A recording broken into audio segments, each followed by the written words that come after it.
Hello Internet. Today's issue is a design study of a CNC machine. My goal was to have a platform to play around with some of the subtractive computer-supported manufacturing tools and processes. As a first goal, it was important to me to understand the technology and construction before I will improve the design in further phases, or let's better say, design iterations. The CNC machine based on the Arduino UNO and the CNC Shield that is provided by different producers. For now, I will use 4 channels or motors by using the synchronized motors feature of the CNC Shield.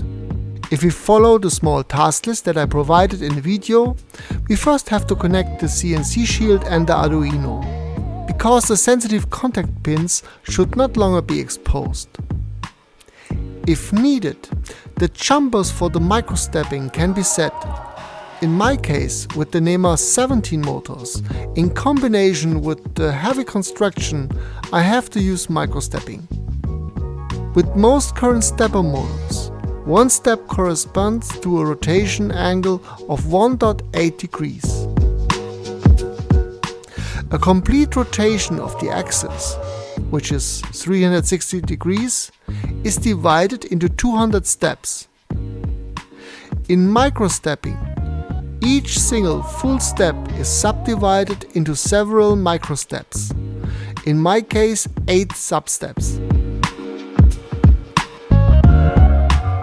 I use 8825 drivers to control the stepper motors.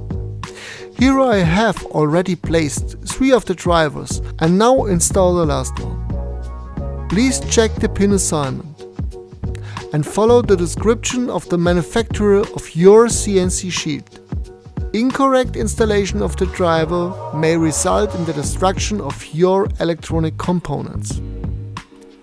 I will include some interesting links in the video description to add additional and detailed information to different points and topics in this video.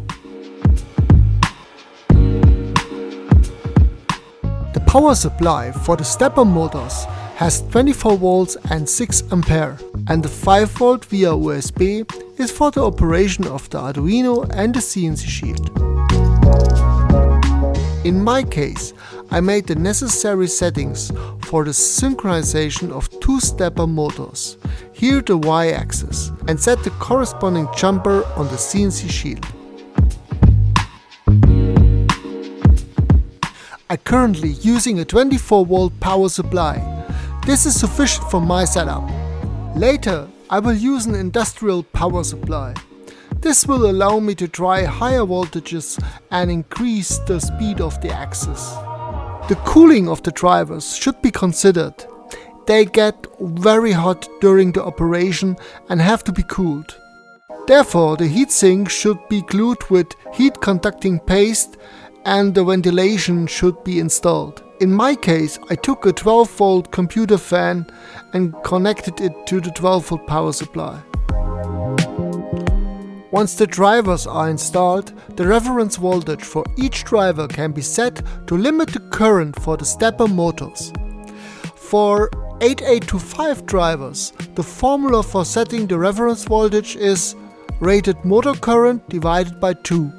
Add a 10% safety margin so that you are not running the stepper motor at the maximum rated current. In this case, the current limit for the stepper motors is set to 1.68 ampere current. To do this, the reference voltage for the drivers will need to be set to 1.756 volt. I will add a link in the video showing how to set the reference voltage. Please have also a look in the video description.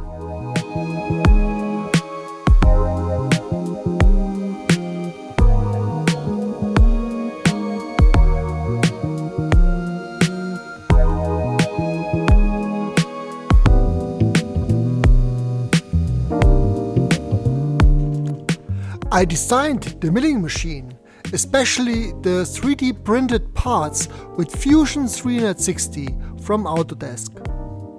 Here are some snapshots of the design of each axis. Besides the design, Fusion also offers the possibility to print out scale drawings. This allows you to glue the drawing onto a workpiece and use it as a template for cutting or drilling. For the base of the machine and the axis, I used different materials. On the one hand, I used some remnants which seemed sufficient for first assembly. In the next step, I will mainly use MDF because it's inexpensive, absorbs vibrations and is very stable.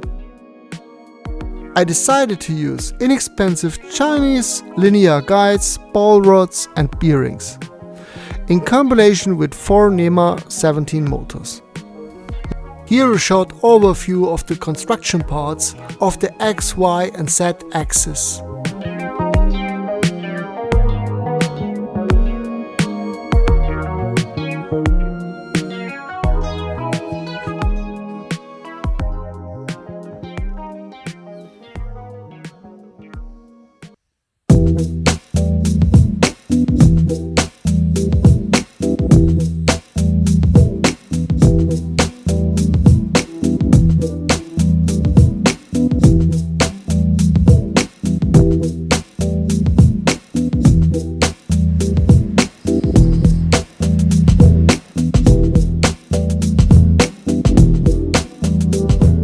I have developed a simple tool mounting system.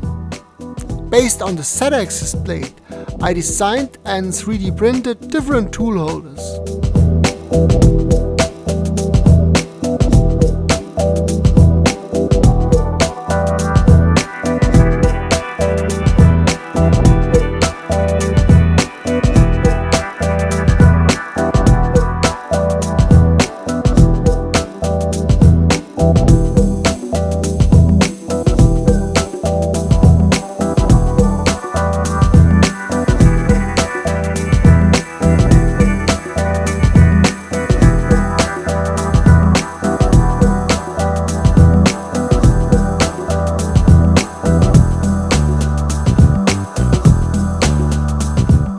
The Z-axis plate is printed in PLA.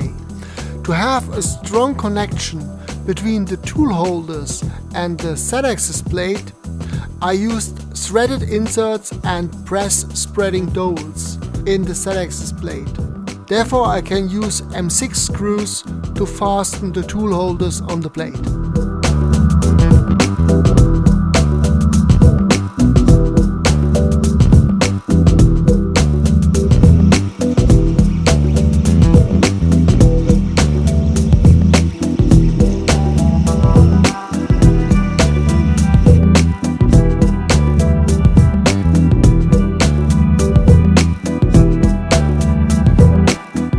There are already some CNC builds that can be used in the hobby DIY area and can be built inexpensively. For example, the mostly printed CNC, the RS CNC milling machine or the CNC Artisan. There are many good ideas and successful implementations. For me, it was important to discover the basic principles by myself and to improve my knowledge with the extension of the machine and the design iterations.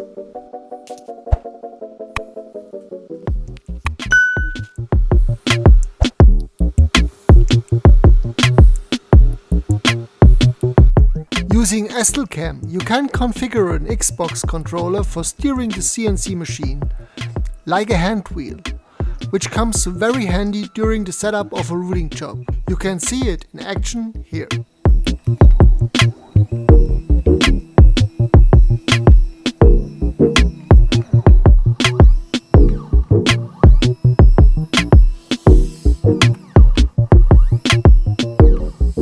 Here are some artifacts as a result of my experiments during the calibration of the machine. It is helpful to have a calibration file for checking the accuracy of your CNC machine. More details on the calibration and the calibration process in one of the upcoming videos.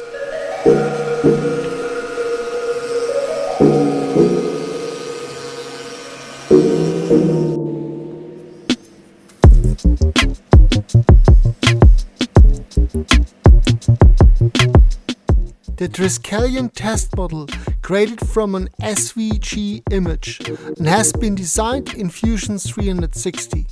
After the design of the model is finished, the toolpath is created using Fusion. The G-code is saved to an NC file and loaded into STLCam. STLCam runs the program on the CNC Shield using an USB connection, controlling the CNC machine.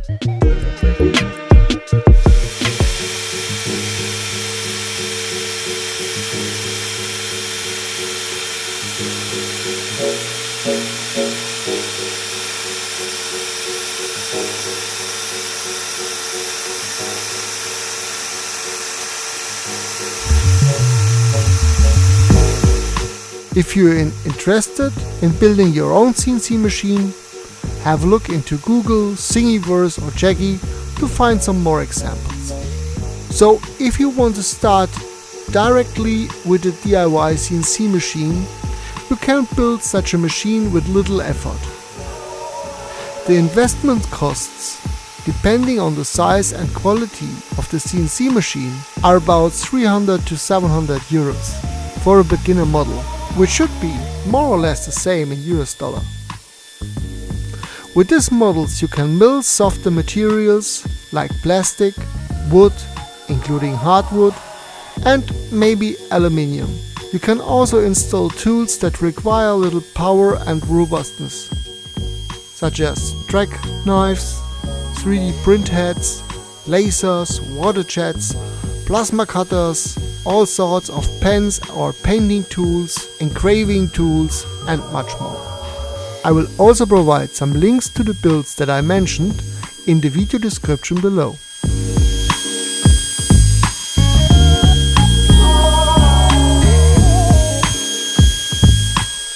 Yeah, that's all for today.